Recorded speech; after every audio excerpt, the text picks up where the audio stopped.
I'm past the point of return, it's for the legacy. You know the road can feel cold, but this my destiny. No more pretending or tripping over excuses. Temper flare, need to take it out on music. On a mission to be prolific, my objective is quite specific.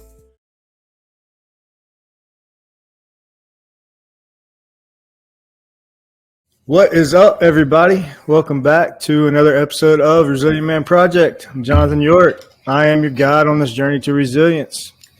Well, guys, we're up around, 15 episodes or so, man. I appreciate you guys hanging in there with us. It's been fun. It's been a blessing. It has been just an honor. I can't thank you guys enough. If you're listening on any platform, Apple, 3 dots, top right, click them, follow the show, and I'll be waiting on you on Wednesday morning. We're pretty consistent. All social media platforms, we are Resilient Man Project. ResilientManProject.com has links to everything we got going on. Got my new friend, Mr. Tim Lodgen, here with me today. What's up, bro? Hey, man. How you doing? I'm doing great, brother. Good, man. Yeah. Tim reached out through Facebook, and we connected. And, man, I heard some of his story, and we got a lot in common. And man, he has a hell of a story. And it's gonna be a good episode. I'm looking forward to it. So I didn't wear a hat. This is the first one without a hat. So let's see. What's funny, I was coming up here and my daughter's like, why are you putting a hat on? I said, because I just got home from the gym. I haven't taken a shower. I was like, I'm just putting a damn hat on. Yeah, I wear a hat. It's like 24/7, but because this is a little later than normal, I was like, shit, I'm gonna grab my shower real quick. That way when I get done, I can go straight to bed. So I'm ready for bed, man. So let's get it on. Let's do it. All right, so pretty much just jump in your story, man. Start wherever you want to. You know what we're all about around here, and then I'll jump in and ask some questions here and there, and let's get after it. Okay. First of all, I'd like to say thank you for having me on. I appreciate you having a platform for me to share my story, to reach one more person. One more person that we can reach is one less person that we lose to suicide, mental illness, or addiction. So I really appreciate you having me on. Yes, I grew up in Baltimore, Maryland. I've lived here pretty much my entire life, except for when I was in the Marine Corps. I was stationed in North Carolina. I grew up with primarily my mother. My father and mother got a divorce when I was in first grade, so I was about 6 or 7 years old. And it's funny because I didn't think it really affected me until I got older, and then I started getting into drugs and alcohol, and then I realized that it did affect me a lot more than I realized. Because as a young boy, 6, 7 years old, your father leaves, and you don't have that father figure around to show you certain things that, a young boy needs to have a man around to show him certain things. And I didn't really have that at all. But my mom did a great job taking over for him.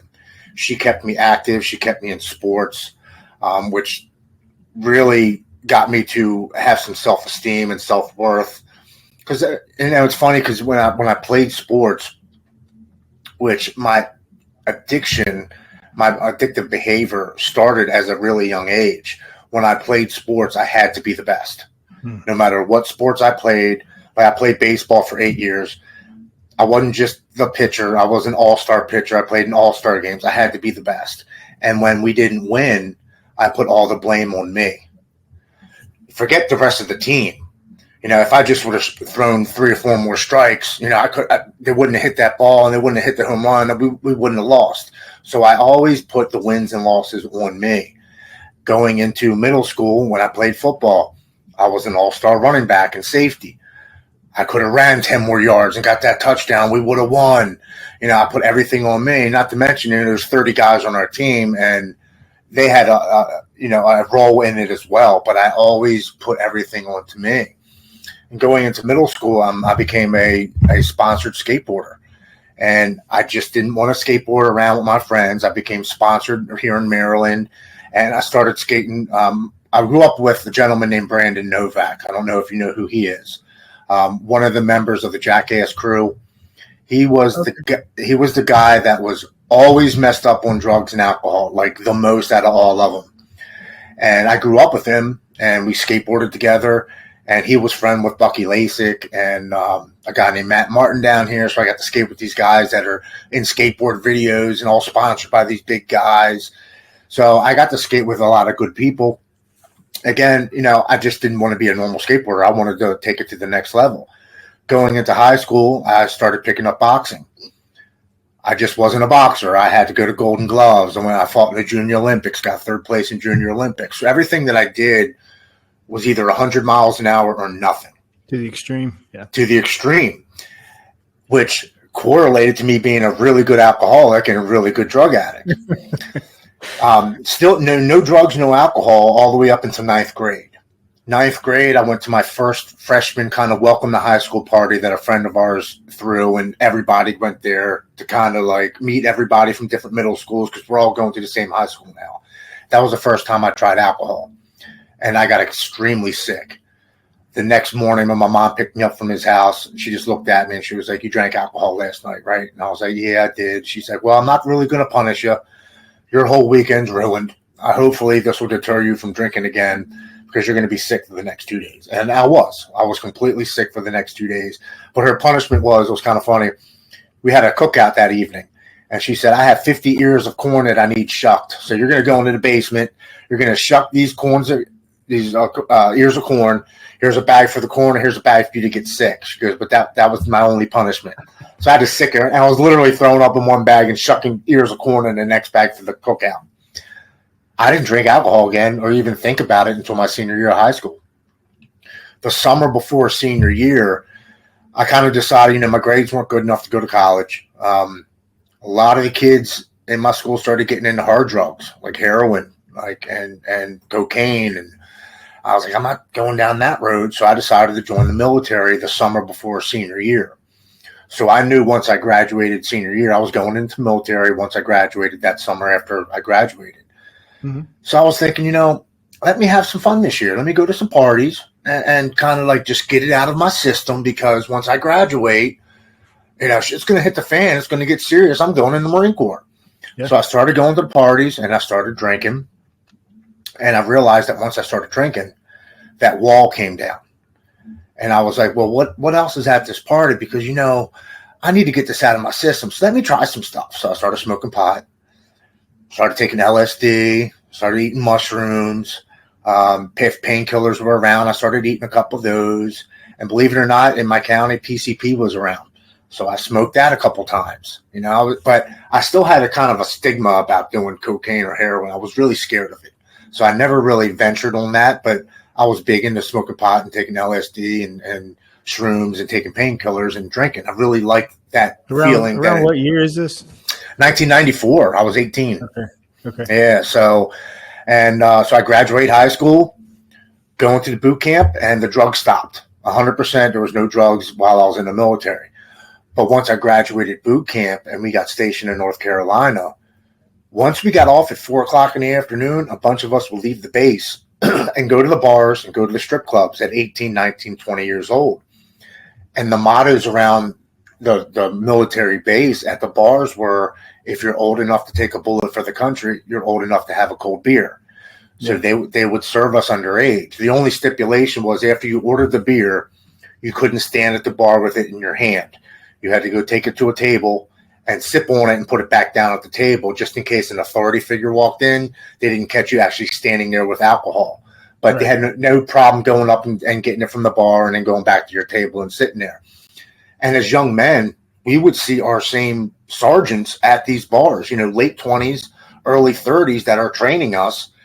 And they would just say, don't get into a fight, don't get locked up, and make sure your ass is up at 3:30 and at formation at 4:00. Other than that, they didn't care if we were at the bar drinking. So we're kind of looking up at these guys like, well, this is what we do, I guess. We train hard and we party hard. And it was kind of a badge of honor for us young guys going in the military. Yeah. Let's see how much we can drink and still get up at 3:30 and be running 3 miles at 4:00, throwing up during the run, but we're still getting it done. Yeah. And that lasted the entire time I was in the Marine Corps.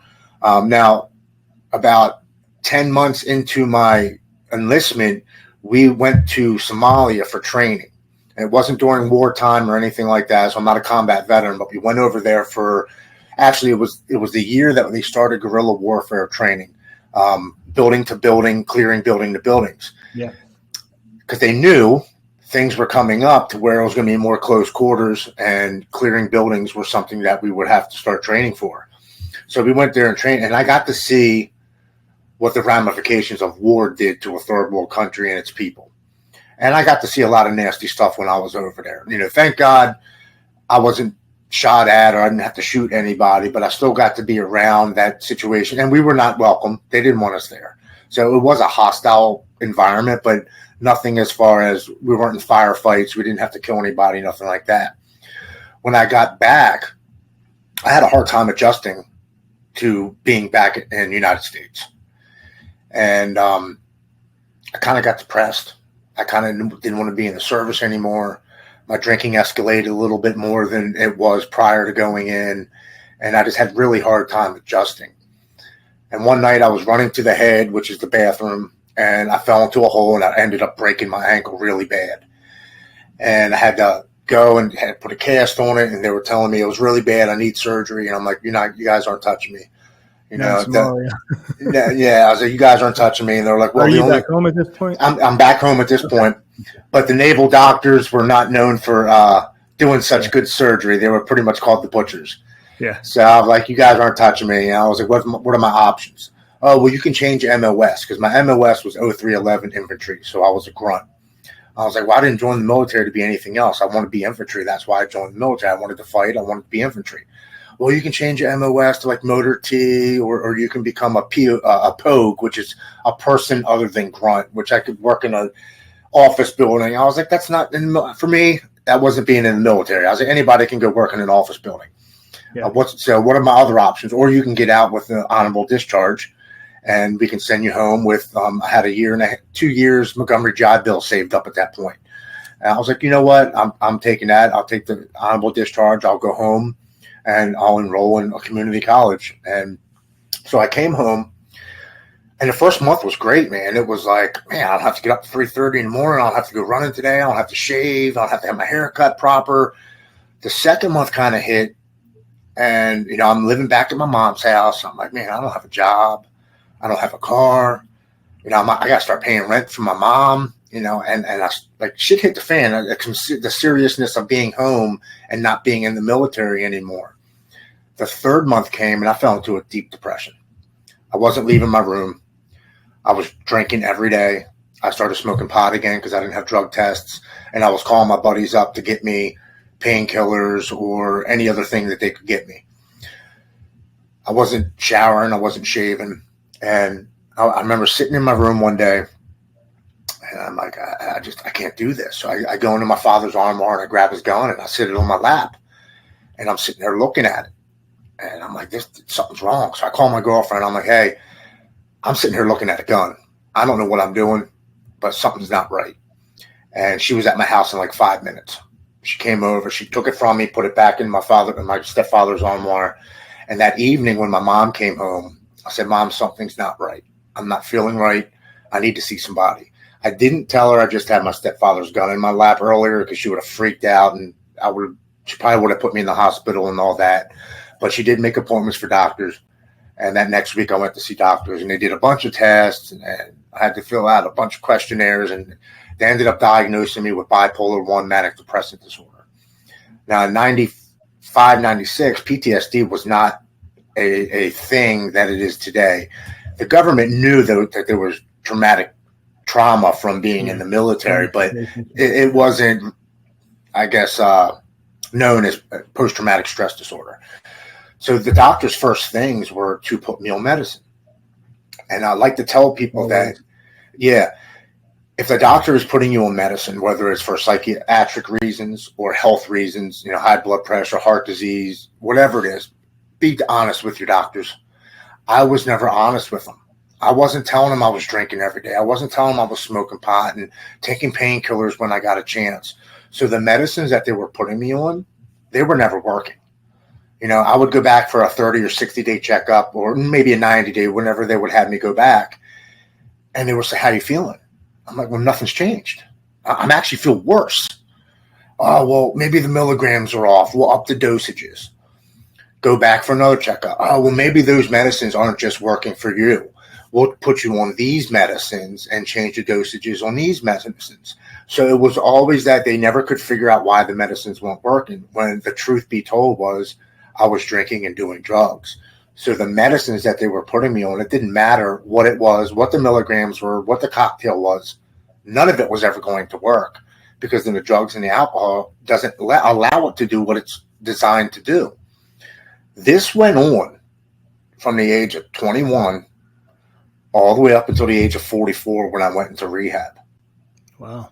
On and off medicines, on and off different milligrams, the cycle of being on it for 6 months and then I feel better, or I don't feel like taking this shit. It doesn't even work. So why am I even taking it? And then I'd go 3 or 4 months and have a big, huge crash and go back to the doctors and get put back on medicine and take that for 2 or 3 months and then do the same cycle over and over and over again. I don't want to take this shit. It's not working anyway. I'd rather just drink and smoke pot and take painkillers because, that works for me. Yeah. And all through this time, from the age of 22 all the way up until like my mid-30s, late 30s, I went through 46 jobs. Wow. I couldn't hold employment. I would go maybe 30, 60, 90 days, maybe 6 months at the max. And I would call out. I just wouldn't go. I'd lose interest. I wouldn't even call. I just wouldn't show up anymore. And back then, you can just go to the paper and look for another job and call them up and go get an interview. And I really didn't care, about keeping a job. And I had a daughter at this point, and my wife was expecting her second kid. So she's like, what's going on? And I'm like, I don't know. Like, I don't have any self-confidence. I don't have any self-worth. I was Purpose. Yeah, I was an athlete. I was an all-star athlete. I was in the Marines. I'm lost. I don't know what to do. And she's like, well, what do you want to do? And I'm like, I miss sports. I want to go be an athlete. I want to feel as if I'm doing something. So I said, I want to try mixed martial arts. I said, I miss competing like that. And she said, I'll tell you what, I'll give you 1 year. Go get some training, see if you can get fights, see if you can make some money at this. But at the end of 1 year, if nothing comes of this, she's like, you got to let it go. Our second daughter's coming. She's like, you need to get a full-time job and just let it go. She said, but you have unemployment coming in. She was doing pretty good at her job. She's like, we can cover it for a year. So I go down to the local gym. I start training. And within 6 months, I had my first fight. That 1 year leads into me fighting for 3 years until the age of 35. I wasn't making that much money, $1,500, $2,000 a fight. And you can only fight every 3 to 5 months. So, but it was enough to kind of like keep the lights on and keep food in the house and keep my car payment. And it was making me feel as if I had purpose. There's no drug that I've ever taken or any alcohol that I've ever consumed in my life that gave me that feeling of coming out of the dressing room to 2,000 or 3,000 people with the lights going off and the music going off. That adrenaline rush, that endorphin spike that you get from coming out and walking across the stage, getting ready to go into that cage and that cage locking behind you. No drug or alcohol has ever matched that feeling in my entire life. It was one of the most amazing feelings I've ever felt, ever. Like even in the military, nothing ever matched that level of endorphin, that high that I got. My last fight was at Harrah's Casino in Philadelphia. I was fighting on TV, and it comes to like the second round, and I got the guy in a rear naked choke, and my arm starts burning really bad, really, really bad. I couldn't even hold on to it, so I let go. He rolled me over, choked me out, and I get back into the locker room, and I go to put my shirt on, and I can't lift my right arm. And my trainer's like, what's wrong? I said, I can't lift my right arm. Something's wrong. So he helped me get my shirt on. I go out into the casino where I had like 30 friends and family. My wife comes up to me. She hands me a beer, and she notices that I don't grab it with my right hand. I grab it with my left. And she immediately noticed it. She says, why did you grab it with your left hand? I'm like, I can't move my right hand. I can't even lift my arm up past my waist. And she's like, are you kidding me? I was like, no, I did something. She's like, that's it. You're done. She's like, you had 3 years, you're done. Now you're going to have to go see a doctor and see what's going on. So I end up going to the doctor, and I tore my rotator cuff in three places. I had to have emergency surgery the following weeks or 2 weeks after the fight. And that started a 4-year-long pain pill prescription addiction that the doctors prescribed to me. And this is 35, 36, 37, 38. So I'm 46 now.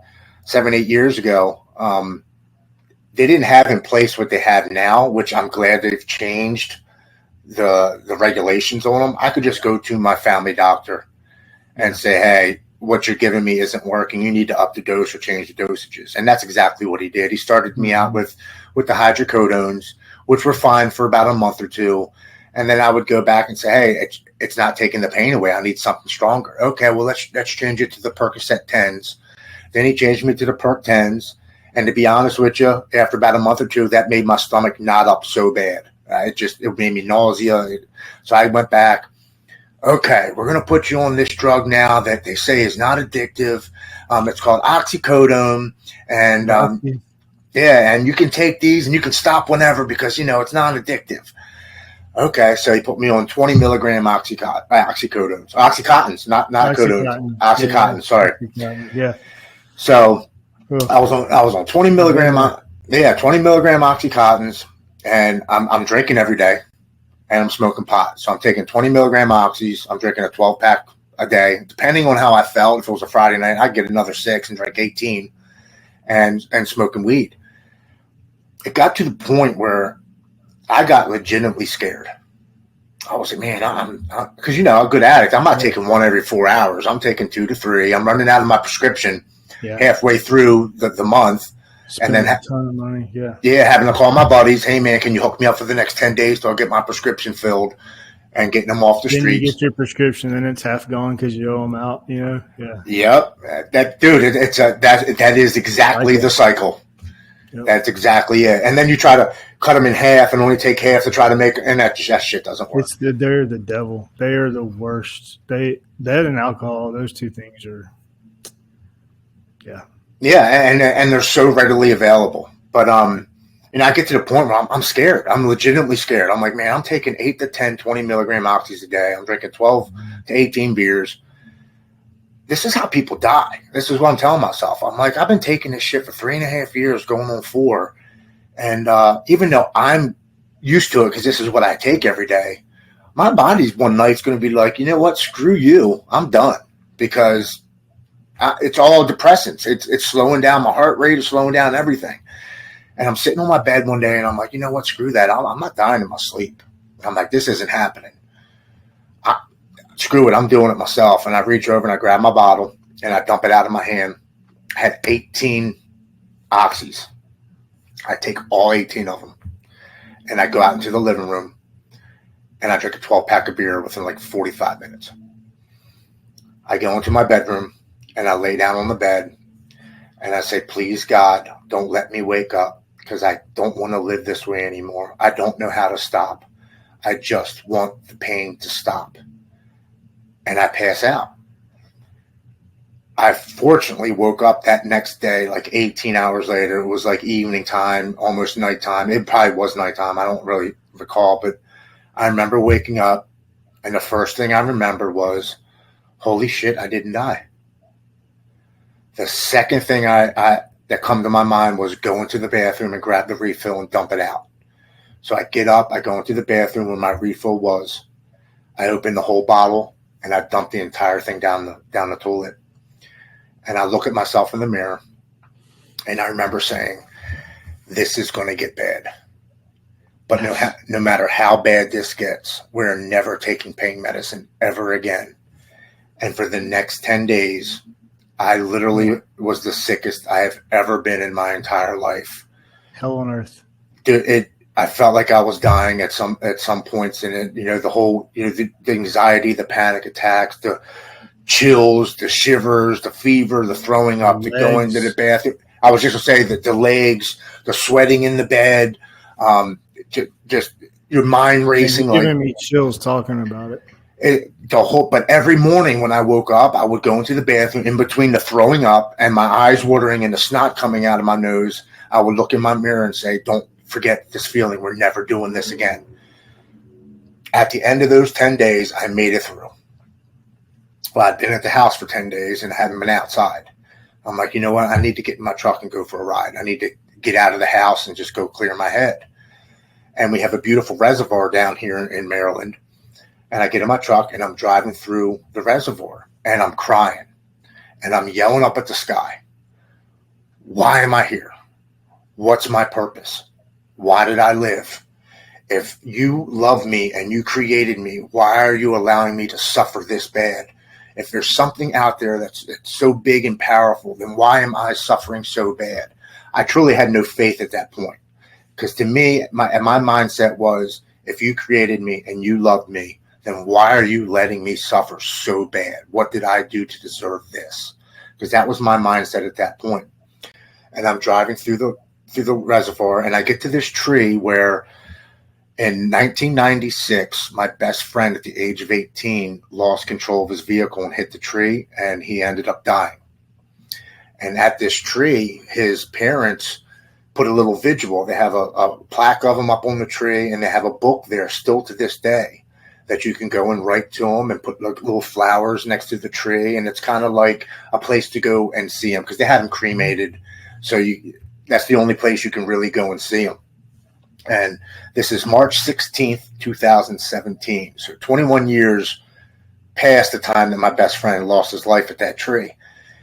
And I get up to the tree and I'm like, Bill, I need a sign, man. I need to know that there's something else out there besides me, because I don't believe if something loves me so much that they would let me suffer this bad.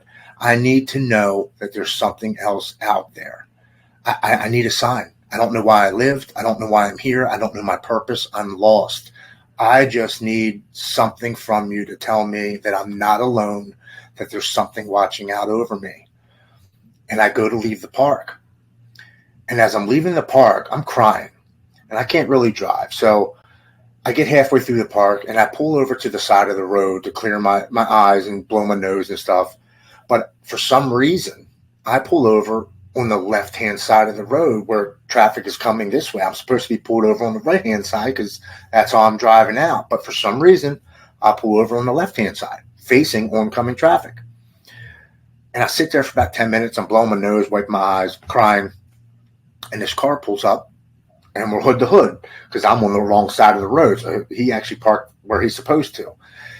And this man gets out of his truck and he opens the back door and he grabs his dog and he's about to go walk across the street where the water is, where everybody goes picnicking and fishing and stuff. And I'm watching the man. I'm like, man, this guy looks familiar.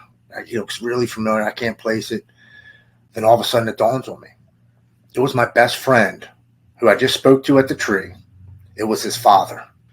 I hadn't seen this man since December 26th, 1996, the day my best friend's funeral was. This is March 16th, 2017, 21 years later. And I get out of my truck and I say, Mr. Bill, is that you? And he looks at me and he goes, Timmy, what's wrong? What are you doing here?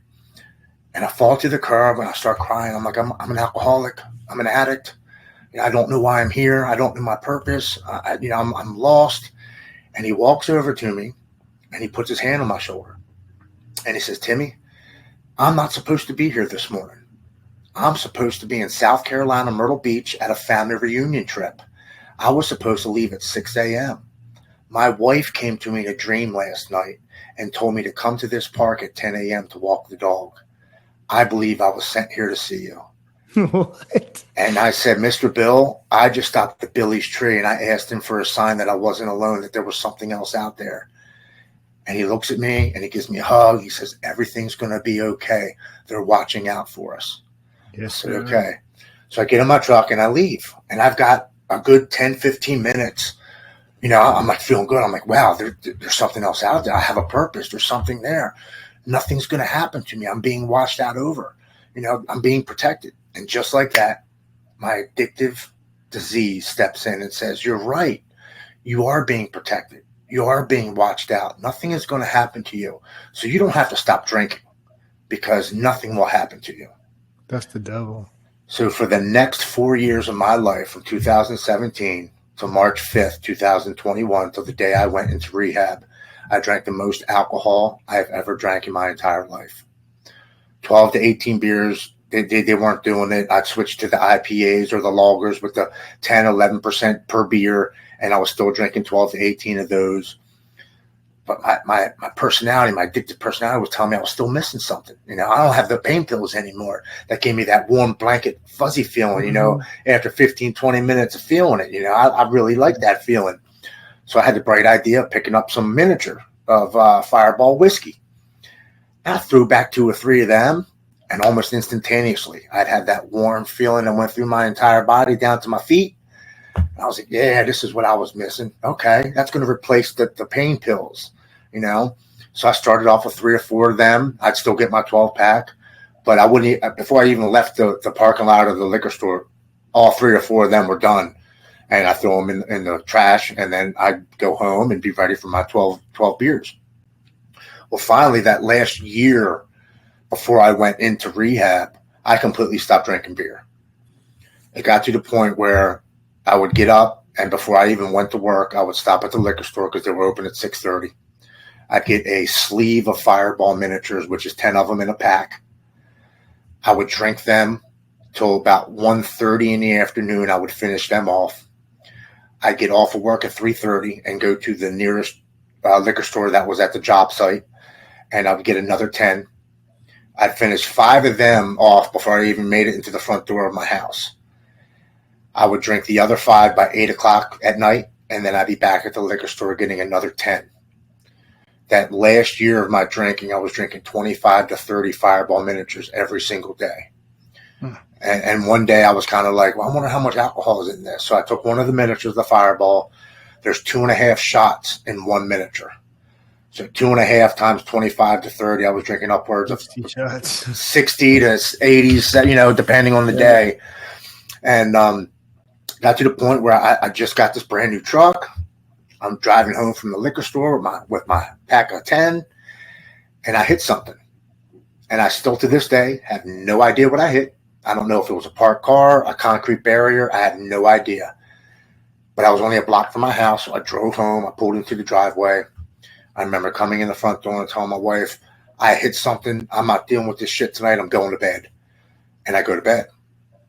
I wake up that next morning like a good blackout drunk does. And, hey, good morning. I'm going to go to the grocery store and grab some milk and eggs. You guys need anything? And she looks at me and she's like, how are you going to do that? I'm like, in my new truck in the driveway. She's like, Tim, go outside and look at your truck. And I go outside, and the passenger side mirror is off the truck. It's missing. And the right front tire is hanging off the rim, and it's up underneath of the front bumper. And I'm just sitting there looking at it. And I'm like, oh, my God, what happened last night? And she pops her head out the front door, and she looks at me, and she says, you don't know what you hit, do you? I said, no, I don't. She's like, Tim, you could have killed yourself. You could have killed somebody else. I don't know what you're doing, but you can't stay here anymore. I don't want you around the girls. You have to pack your bags and leave. You have to go figure this out. I'm like, okay. So I call AAA. They come over. They put a spare tire on my front, a new rim. I call my buddy. I'm like, hey, can I come over to your house for a little bit? Let things blow over for a couple of days. 4 or 5 days. She'll let me back in, and we can work shit out. He's like, sure, man, come on over. So I drive over to his house, and I get there, and he's like, well, you just got kicked out of your house. It's Friday night. We might as well go to the bar. And I'm like, you know what? That's a hell of an idea.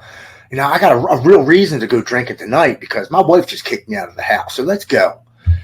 We go to the bar. I get shit-faced.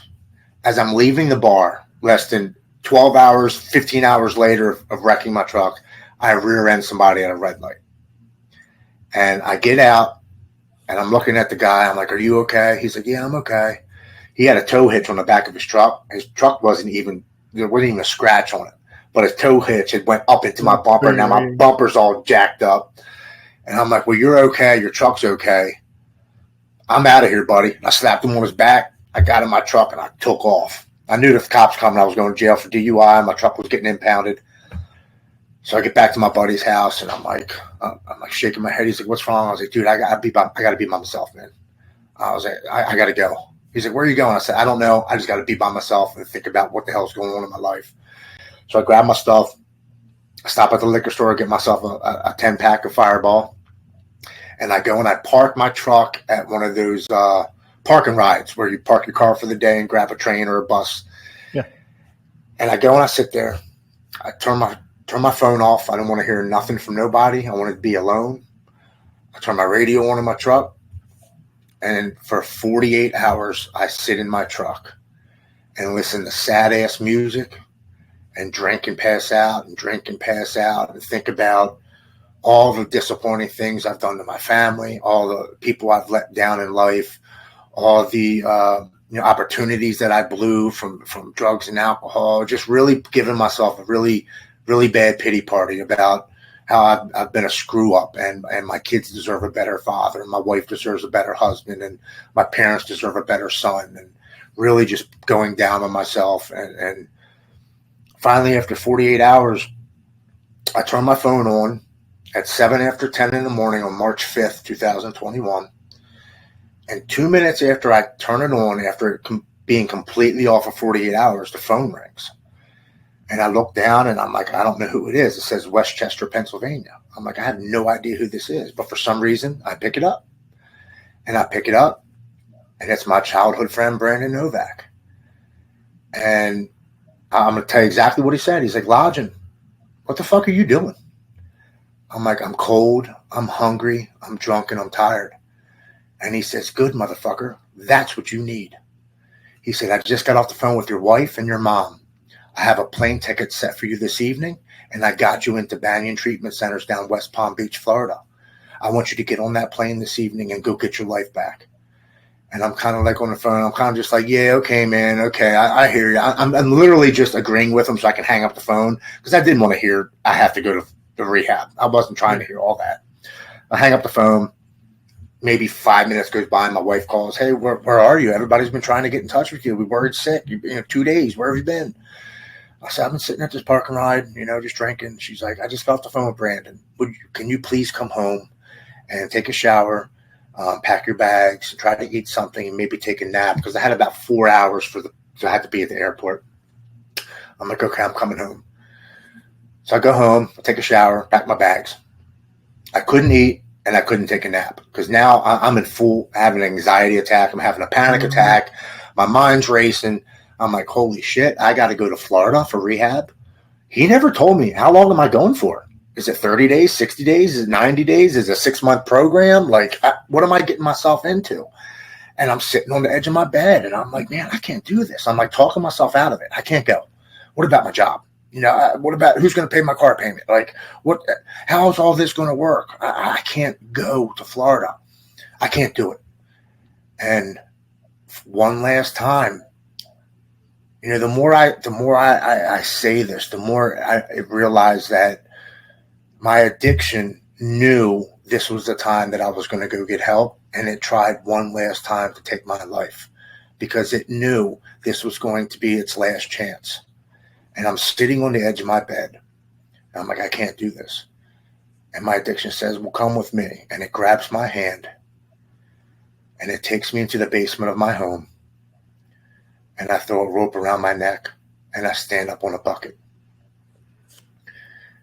And it says, end the pain. Step off. And about a minute goes by. And my wife realizes I'm not in the bedroom. So she comes down to the basement. And she sees me in the corner of the basement of our home where our children live. And I'm hysterically crying. And I'm about to step off this bucket. And she says, what are you doing? I said, I can't do it. I can't go. And she looks at me. She says, Tim, do you know what this would do to your little girls? Please get down and get on that plane. Get down and everything will be okay. Please. And I stood there for another 20, 30 seconds. And I take the rope off my neck. And I fall to the floor. And I sit there for like 5 minutes just crying. I come upstairs and I pick up my phone. And I call my buddy Brandon. I'm like, hey, I'm going, man. I got to go. If I don't get on that plane tonight, this disease is going to kill me. And all he says is, I'm proud of you. I love you. Call me when you pass security. I want to make sure you're getting on the plane. I said, okay. A couple hours goes by. My mom takes me to the airport, get past security, and I call them. I say, hey, buddy, past security, I got 35 minutes till they board the plane. I just want to let you know I'm getting on the plane. And all he simply says is, I'm proud of you. I love you. You're about to get back everything that you've ever lost times 10. And he hangs up the phone. When I go to sit down at this seat at this airport, as I sit down in the chair waiting for them to call me to board this plane, I get this overwhelming feeling of hope that engulfs my entire body. It was the same warm blanket of feeling that drugs and alcohol gave me, except this time, my fear, my doubt, my worry, my panic, my anxiety all leave my body at once. And I hear this voice that I've never heard in my entire life before or since. And it simply says, everything is going to be okay. It was the most amazing experience that I've ever felt in my life. I knew at that moment in that airport, finally at the age of 44 years old, I was right where I needed to be to get the help I needed to save my life. And it literally was at the moment to save my life. When I got to rehab and they did all the physicals, they did all the tests, the doctors called me in the next day and they said, how old are you? I'm like, I'm 44. They're like, well, your blood pressure is 167 over 145. You're on the verge of having a stroke. Your liver and kidneys are 4 times the enzymes. He said, if you wouldn't have came in within the next month and a half, he said, even if you would have stopped drinking, he said, you would not have made it to the age of 47. He said, you would have died of alcohol-related illness. He said, you literally came in at the exact moment to save your life. I stopped believing in coincidences after those couple of things happened to me back to back to back. I was like, there's no way that this just happens. This is happening for a reason. That's right. Happening for a reason. So I went into rehab like completely focused. I didn't miss any meetings. I went to extra meetings for military members and first responders. I helped people out. I shared my story. I started working out with a personal trainer. I changed my diet. I completely focused on becoming a different human being. I didn't just want to work on my recovery. I wanted to work on my physical, my spiritual, and my mental being. So I did all aspects of recovery, everything that they wanted me to do. And one of the most amazing things that I found in recovery was faith. I started to believe in a higher power, which I never really did before. I met this gentleman in rehab who every day he would walk around the perimeter 4 miles and read this book. And he wouldn't talk to nobody, kept to himself. And one day I was just kind of like, excuse me. I was like, what are you reading? He's like, I read the Bible every day. It helps me to get through my day. I said, what? Does it work? He goes, it works for me. He says, but I don't push it on anybody else. He said, because everybody else believes in something else. He said, but it works for me. He said, if you're interested, he goes, every morning before our first meeting at 9 a.m., he goes, I have people meet over underneath the tent over there. He goes, and I read a word for the day, a little prayer, and a daily reflection. He said, it takes about 15 minutes. And he goes, it just helps me to start my day. Would you like to come tomorrow morning? And I said, sure, I'll come. What time? He said, 8:30. So I show up at 8:30, and there's about 5 of us there. And he comes over to me. He goes, thank you for coming. He said, you're the first person that said that they would come and actually showed up that day. I said, no problem, man. And he opens the book. And the first word he reads, he said, today is hope. I'm like, man, again, this isn't a coincidence. So he reads what hope means. Then he reads a nice little prayer. Then he reads a daily reflection. Well, that started for the next 2 weeks. I would show up and go to this little meeting in the morning. And every day was something different. It could be honesty or integrity or, just a word for the day. And it just seemed to be whatever that word was, it would come up during the day, some way, somehow, throughout the day in some situation. And I was like, man, this is kind of cool. Like, this is happening for a reason. Well, it comes to the end of his stay. And I got about 2.5 weeks left. He was at his end of his 30-some days. And we come to the meeting in the morning. And he's like, I'm leaving. He's like, but I want this little meeting to go on. He said, because now we grew from 5 people. Now we have 15 people that have showed up. He says, and I need somebody to read the morning word and the daily reflection and the prayer for the day. And he looks at me and he hands me the book. And I'm like, what are you doing? He's like, you're going to read. And I'm like, why me? He says, people look up to you. He said, they listen to what you say. He said, you have a certain demeanor about you that people attract to you. He's like, you're a leader. And I'm like, why are you picking me? And he's like, that's the funny part. He goes, I didn't pick you. He said, he picked you. He goes, I'm just a messenger.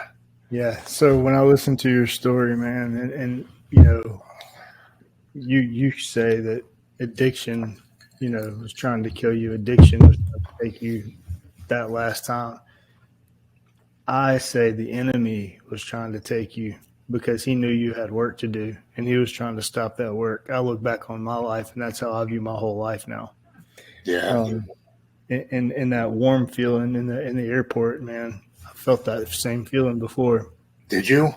That's the Holy Spirit, 100%.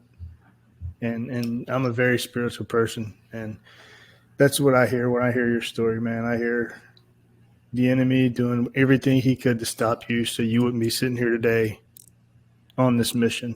You know, you might not be faith out front, but man, you're doing God's work. It's the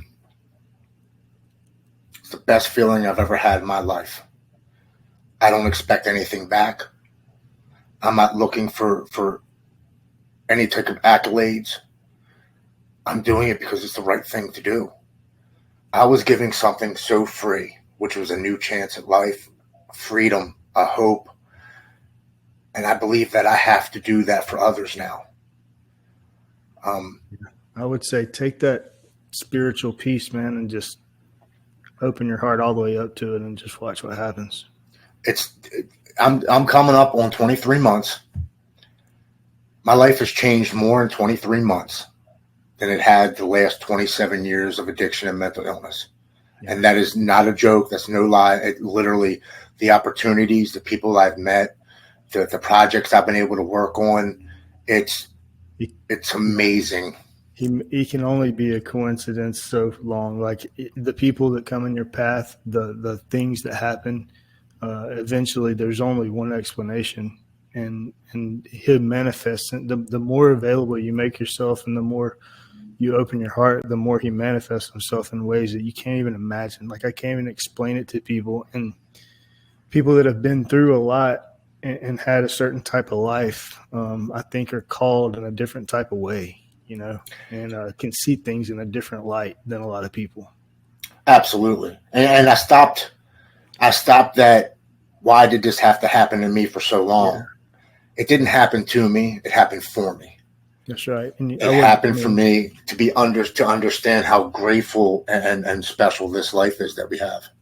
Yeah, and to prepare you for this work. Like you can't do this work without that life. And that's how I feel about mine. You know, I had something come over me about, 18 months ago, somewhere in there. And it was that I carried myself the same way. Why me, victim this? Why was I born into this? And it, you know, like clear as day, one day, you've been through it because you had to go through it. That's how it had to be, because I've been preparing you for what's coming, you know, for doesn't need us to do anything, but, you know, I've been preparing you for your role in this next part of life.